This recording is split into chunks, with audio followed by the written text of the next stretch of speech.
lahat! Nahuli na tayo. Huwag ka na makialam. May naganap na krimen sa lugar.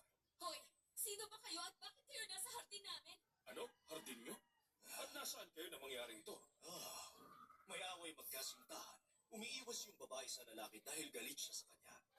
Yung bulaklak ng lalaki ay para sa kanyang panunuyo. Desperadong aksyon na wala namang kinahinatnan. Uy! Watson, maghanap ka sa kanluran. Kung siya nga talaga ang salarin, mag-iiwan siya ng calling card niya. Ano yun? Patingin ako niya. Sabihin mo kung ano to. Isa yung clue na magtuturo sa susunod na lugar. At kung gusto mo pang makita ang iyong mga kasamahan, ibigay mo na yan.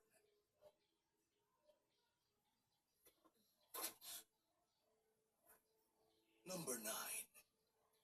Medyo may biyak sa bandang dulo. Saan ko ba nakita ang parte